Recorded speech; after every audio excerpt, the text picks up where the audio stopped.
तो फिल्म की शुरुआत होती है और हम एक लेडी को देखते हैं जो देर रात तक अपने ऑफिस में अकेली काम कर रही थी। सभी लोग उसके ऑफिस से जा चुके थे। दरअसल ये लेडी एक कॉमिक बुक पब्लिशर थी, यानी कि मुख्तलिफ किस्म की कहानियों की किताबों को छपवाया करती थी। और इस काम में उसकी एक पार्टनर भी थी जिसका नाम जे यून था, जो हमारी कहानी की मेन कैरेक्टर भी है। खैर अब काफी देर हो चुकी थी। वो लेडी अपनी ऑफिस में ही थी और जे यून की भेजी हुई कहानी पढ़ती है तो हैरान हो जाती है। वो कहानी पढ़कर लेडी जे यून को कॉल करती है और कहती है, ये तो मेरे मॉम की मरने की कहानी है, तुम्हें कैसे पता, तुमने कैसे लिखी ये कहानी। तभी उसकी कॉल कट जाती है। लाइट सभी बंद हो गई थी और ऑफिस खुद से सील यानी बंद होने लगा था। वो लेडी वहाँ पर जो कुछ भी कर रही थी सब कुछ कंप्यूटर की स्क्रीन पर एक कॉमिक बुक की शक्ल में चल रहा था। उसे कुछ समझ नहीं आती कि उसके साथ हो क्या रहा था। उसे वहाँ पर अजीब अजीब आवाजें भी सुनाई दे रही थी। तभी कोई पीछे से आकर उस पर चाकू से वार करता है। उसे बेरहमी से मार दिया था। सीन यहीं पर कट होता है। हमें दो ऑफिसर्स दिखाए जाते हैं जिनको इस लेडी का केस हल करने के लिए दिया गया था। इनमें से एक का नाम ऑफिसर की था। की का साथी उससे कहता है, देर रात इस बिल्डिंग में कोई भी नहीं था, सब लोग जा चुके थे, मुझे नहीं लगता इसे किसी ने मारा होगा, क्या पता इसने खुद ही अपनी जान ली हो। तभी इनकी एक लेडी ऑफिसर इनको कंप्यूटर स्क्रीन पर कॉमिक बुक के सफ़े दिखाती है। जैसा हाल उस लेडी का था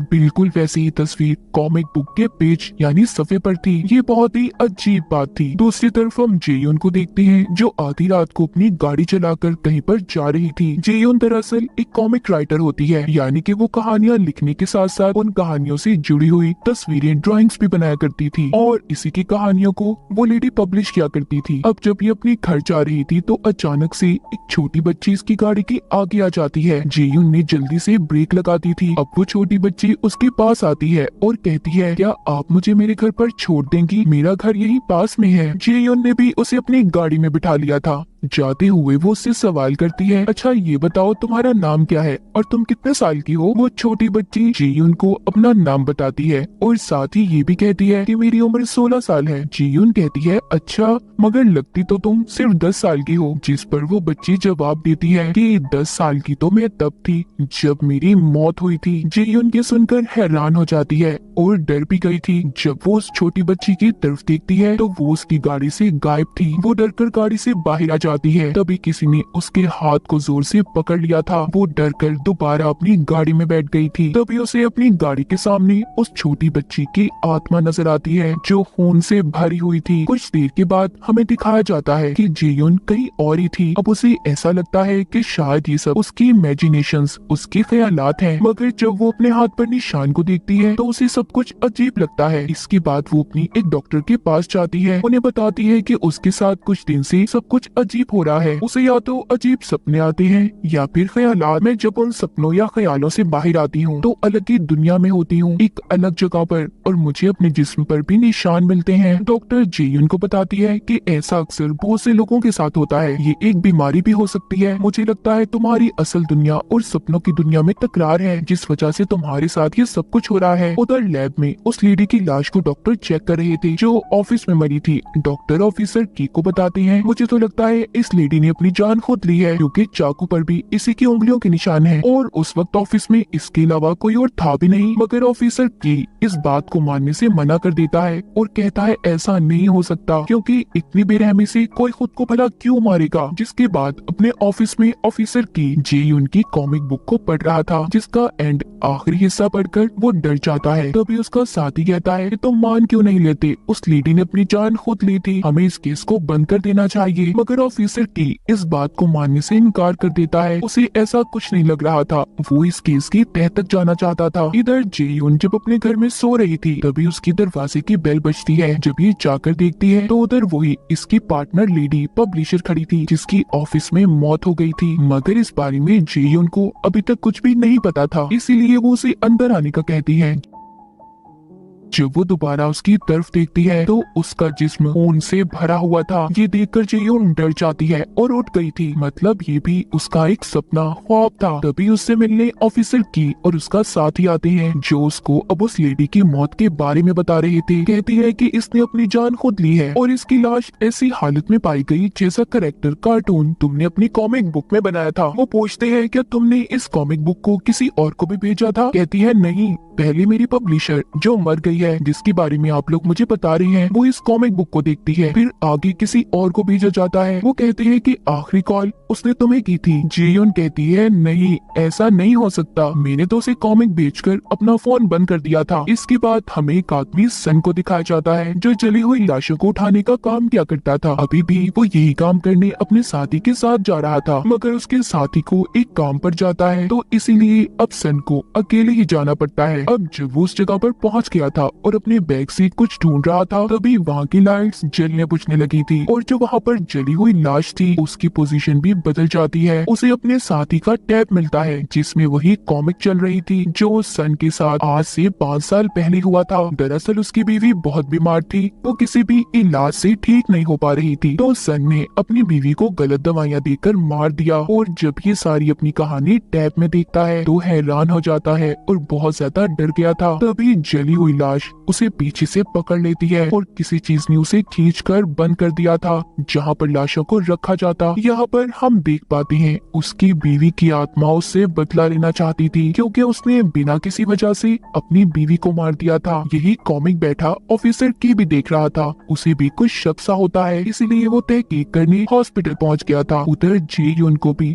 जब इस कॉमिक के बारे में पता चलता है तो वो सन को बचाने उसके पास आ गई थी, मगर उसने अपनी बीवी के डर की वजह से खुद को मार लिया। तभी उधर ऑफिसर की भी आ जाता है जो अब जेयुन को सन का कातिल समझ रहा था। वो जेयुन को पकड़कर अपने साथ ले गए थे। जेयुन उनको बताती है मैंने उन्हें नहीं मारा, मैंने तो वहाँ पर एक आत्मा को देखा था। ऑफिसर की कहता है चलो मान लेते हैं कि तुमने उन्हें नहीं मारा, फिर तुम्हें उस लेडी और सन की जिंदगी के बारे में कैसे पता कि उनके साथ ये सब कुछ हुआ था और तुमने उनकी जिंदगी पर कॉमिक भी लिख दी। यहाँ पर जेयुन ऑफिसर को बताती है मैंने ये कॉमिक्स, ये कहानियाँ लिखी ही नहीं है। दरअसल 1 साल पहले मेरी एक कॉमिक मशहूर हुई थी, उसके बाद मुझे कोई नया आइडिया नहीं आया। एक दिन मुझे एक अनजान नंबर से ईमेल आई जिसमें बहुत ही अजीब सी ड्राइंग्स की तस्वीरें बनी हुई थी, बिल्कुल वैसे जैसे मैं लिखना चाहती थी, और मेरी सारी कहानियाँ उन्हीं तस्वीरों पर होती हैं। और आज तक ना मैंने ये जानने की कोशिश की कि मुझे मेल्स कौन करता है। अब सभी को जेयुन की कहानी सुनकर यही लग रहा था जो इंसान जेयुन को ईमेल्स भेजता है वो ही असल कातिल है, उसे ही सबके बारे में पता है और वो ही सबको मार रहा है। अब ऑफिसर बहुत ज्यादा छानबीन के बाद उस ईमेल्स का एड्रेस पता कर लेते हैं जहाँ से वो मेल जाया करती थी। इसी दौरान इनके पास एक छोटी बच्ची का केस आता है जो कुछ साल पहले अपने घर से लापता हो गई थी। उसका नाम हियून था और उसकी आखिरी लोकेशन वही का पता था जहाँ से जेयुन को मेल जाया करती थी, और इसी पते पर जेयुन भी आज से 5 साल पहले रहा करती थी। ऑफिसर की जेयुन को उसी पते पर लेकर जाता है और पूछता है क्या तुम हियून को जानती हो? वो बताती है हाँ मैं जानती हूँ, आज से कुछ साल पहले जब मेरे पास कोई नौकरी नहीं थी तो बहुत परेशान बैठी थी, मैंने देखा हियून दीवार पर ड्राइंग बना रही थी, तभी कुछ लोग आकर उसे परेशान करने लगे, मैंने उसे बचाया, मुझे उस पर बहुत तरस आ रहा था, उसका इस दुनिया में कोई भी नहीं था तो इसीलिए मैंने उसे अपने साथ रख लिया, हमारी बहुत अच्छी दोस्ती हो गई थी। एक दिन एक औरत हमारे घर पर आई, वो हियून को मारने लगी, उसका कहना था कि इसकी वजह से मेरे बच्चे की मौत हुई है, इसने जैसी ड्राइंग बनाई थी बिल्कुल वैसे ही मेरे बच्चे की मौत हुई है। हमारी मकान मालिक ने भी हमें घर छोड़ने की धमकी दी, मैंने सबको बहुत समझाया कि हियून ने कुछ नहीं किया। जब एक दिन मैं अपना मुकाबला जीतकर घर आई तो मैंने देखा हमारे घर को किसी ने आग लगा दी है, फिर उसके बाद मैंने हियून को कभी नहीं देखा।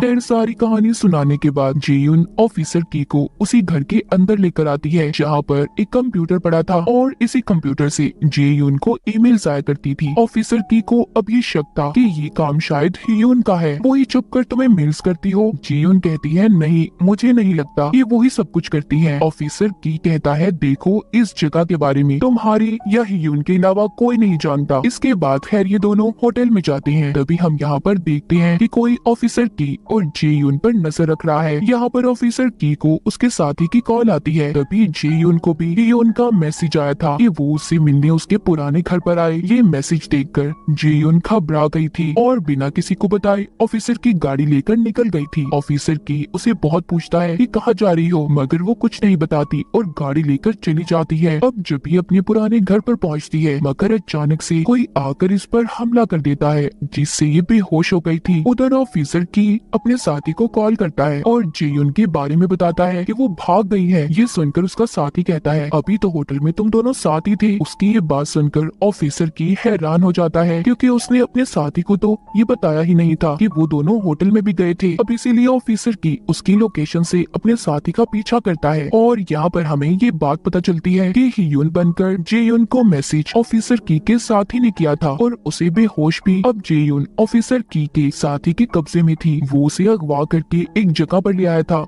और उससे पूछता है कि मुझे बताओ हियून कहाँ पर है जो इन कॉमिक्स में तुम्हारा साथ देती है। यहाँ पर वो उसे एक छोटी बच्ची की तस्वीर दिखाकर पूछता है इसे तुम और तुम्हारी साथी हियून ने ही बनाया है ना, बताओ मुझे वो कहाँ पर है। दरअसल ऑफिसर की के साथी के साथ कुछ साल पहले एक हादसा हुआ था जब उसने पुलिस की नौकरी के लिए अप्लाई किया और उस वक्त वो एक लड़की को भी पसंद करता था जिससे वो शादी करने वाला था। मगर एक दिन जब बहुत तेज बारिश हो रही थी और वो अपने घर जा रहा था तो एक छोटी बच्ची उसकी गाड़ी के आगे आ जाती है और बहुत बुरा एक्सीडेंट हो गया था जिसको वो बचाना तो चाहता था मगर सोचता है कि अगर मैंने इसे बचा लिया तो मैं फंस जाऊंगा और पुलिस की नौकरी भी नहीं मिलेगी और ना ही मेरी शादी होगी। ये सोचकर वो उस बच्ची को नहीं बचाता और मरने देता है। ये वही बच्ची थी जो जेयोन को कहानी के शुरू में मिली थी, यानी कि उस बच्चे की आत्मा। और इसी वजह से ऑफिसर की का साथी जेयोन को मारना चाहता था क्योंकि उसे ऐसा लग रहा था कि उसके राज का इसे पता चल गया है। जैसे औरों की जिंदगी की कहानी सामने आई इस तरह उसका राज भी सामने आ जाएगा। अब जैसे ही वो जेयोन को मारने वाला था तभी उस जगह की लाइट्स बंद हो जाती हैं और अब उस बच्ची की आत्मा उनके सामने आ गई थी। तभी यहाँ पर ऑफिसर की भी पहुंच जाता है जो जेयोन को बेहोश देखता है और साथ ही वो देखता है कि उसके साथी ने अपने सर पर गन रखी हुई है। वो उसे समझाता है ऐसा मत कर, गन मुझे दे दो। उसका साथी कहता है मैं ऐसा नहीं करना चाहता। उस बच्ची की आत्मा जो मुझसे ये सब करवा रही है मुझसे बदला लेना चाहती है। तभी वो गन चल जाती है। ऑफिसर के साथी की मौत हो गई थी। इसके बाद उस जगह पर कमिश्नर आता है जो ऑफिसर की से पूछता है कि उसकी मौत कैसे हुई, जिस पर वो बताता है कि उसे आत्मा ने मारा है। कमिश्नर कहता है तुम पागल हो गए हो, ऐसा कुछ नहीं होता, तुम उसके साथ थे इसीलिए पहला शक तुम पर जाएगा, इसीलिए मैं जो कहता हूँ वही करते जाओ। एक दिन अब ऑफिसर की जब बैठा अपने साथी को याद कर रहा था तो एक लेडी ऑफिसर आती है जो उसे उस छोटी बच्ची की बनी हुई तस्वीर देती है जो मरने से पहले इसके साथी के पास थी। उसी बच्ची की जो उसकी गाड़ी के आगे आकर मर गई थी। वो उससे मिलती जुलती जेयुन की कॉमिक्स देखता है। उसे फिर से उस पर शक हो रहा था। उधर जेयुन को फिर से उसकी मेल्स आती हैं। अब उन तस्वीरों में कोई और नहीं बल्कि अब जेयुन से मिलती जुलती तस्वीरें थी, यानी कि उसकी अपनी कहानी। अब यहाँ पर हमें जेयुन और हियून की कहानी दिखाई जाती है। जब हियून छोटी थी तो अजीब किस्म का बर्ताव किया करती और साथ ही ड्राइंग्स भी बनाती थी। उसके डैड ने उसे अपने घर से निकाल दिया ये कहकर कि वो उसे उसकी मॉम की याद दिलाती है। हम यहाँ पर देख पाते हैं कि हियून के डैड कोई और नहीं बल्कि मिस्टर सन था जिसने अपनी बीवी को खुद मारा था। फिर हियून ने जेयुन को बताया जब से मैं अपने माँ बाप से अलग हुई हूँ तब से मैं मरे हुए लोगों को सुन सकती हूँ और वो आकर मुझे अपनी कहानियाँ सुनाते हैं। फिर न जाने मुझे क्या हो जाता है, मैं ना चाहते हुए भी ड्राइंग्स बनाने लग जाती हूँ। तभी ये सब जानने के बाद जेयुन को आइडिया आता है। वो उसकी बनाई हुई ड्राइंग्स को इस्तेमाल करने लगी। अपने नाम से वो उसे पब्लिश करवा लिया करती थी और एक बहुत अच्छी कॉमिक राइटर बन गई। एक दिन हियून को जब इन सब बातों के बारे में पता चला तो उसने जेयुन से पूछा कि तुम मेरी ड्राइंग्स का गलत इस्तेमाल कर रही हो। वो कहती है ये सारी कहानियाँ आत्माओं की हैं, इन्हें छपवाना पब्लिश करना अच्छी बात नहीं है, वो आत्माएं लोगों को मारेंगी। जेयुन कहती है हमें क्या लेना देना, हमारा तो फायदा है ना इन बातों में। हियून जान चुकी थी कि जेयुन के दिल में अब लालच आ गई है, वो जल्दी कामयाब होना चाहती है। उसने घर को आग लगा दी और जेयुन को अपने ड्राइंग्स ले जाने से मना करती है। तभी उनके बीच में बहुत लड़ाई हो रही थी। इसी बीच जेयुन ने एक पत्थर का एंटीक उठाकर हियून के सर में दे मारा जिससे उसकी मौत हो गई। इसका मतलब हियून को किसी और ने नहीं बल्कि जेयुन ने ही मारा था और जो उसने पहले कहानी सुनाई वो झूठी थी। इसके बाद वो हियून की सारी ड्राइंग्स ले गई और उन्हें पब्लिश करवा दिया। फिर बाद में वो एक मशहूर कॉमिक राइटर बन गई। अब कहानी दोबारा से प्रेजेंट यानी मौजूदा दौर में आती है। जेयुन अपने पुराने घर में आकर हियून को बहुत याद कर रही थी कि उसने उसके साथ बहुत गलत किया था। तभी हम यहाँ पर देख पाते हैं जो पावर्स ताकतें पहले हियून के पास थी उसके मरने के बाद वो सारी पावर्स जेयुन के पास आ गई थी। वो बेटी 3 आत्माओं की कहानियाँ लिख रही थी। एक उस लेडी की मॉम की जो सबसे पहले मरी, दूसरी सन की बीवी बीवी की और तीसरी उस छोटी बच्ची की। सभी ने जेयुन को अपनी कहानियां सुनाई थी। कहानी के शुरू में हमने जो ऑफिस में लेडी देखी जो जेयुन की पार्टनर भी थी, उसको उसके मॉम की आत्मा ने मारा था क्योंकि मरते वक्त उसने अपनी मॉम को नहीं बचाया। दूसरी सन की बीवी की जिसने अपने हस्बैंड को मार दिया क्योंकि उसने उसे जानबूझकर मारा था। और तीसरी छोटी बच्ची की जिसने ऑफिसर की के साथी को मारकर अपना बदला पूरा कर लिया। जेयुन खुद ही वो कहानियां लिखकर खुद को मेल्स किया करती थी और घर जाकर उन्हें लेकर पब्लिश छपवा दिया करती। अब तभी जेयुन जब अपने पुराने घर पर थी तो ऑफिसर की आता है जो उसको ही ढूंढने आया था क्योंकि उसे अभी भी जेयुन पर ही शक था। यहाँ पर अचानक से जेयुन उस पर हमला कर देती है। ऑफिसर की कहता है इसका मतलब तुमने सबको मारा है। जेयुन कहती है नहीं, मैंने किसी को नहीं मारा, सब अपनी मौत खुद मरे हैं क्योंकि उन्होंने अपनों को मारा था और उनके अपनों ने उन्हें मारकर सब अपना बदला पूरा किया। मैं तो सिर्फ उनकी कहानियां लिखती हूँ। और ऑफिसर की तुम कौन सा ठीक हो जो मुझ पर इल्जाम लगा रहे हो। तभी दीवार पर कॉमिक के सफ़े बनने लगे थे। यहाँ पर भी हमें इस कहानी में एक और बात पता चलती है। जब ऑफिसर की का साथी खुद को मारने की कोशिश कर रहा था तब इसने अपने साथी के हाथ से गन को ले लिया और उसे शांत होने का कहा। तभी अचानक से ऑफिसर की के हाथों से गोली चल गई और उसके साथी की मौत हो गई। फिर उसने उसकी गन को साफ करके उसके हाथ में रख दिया ताकि सबको यही लगे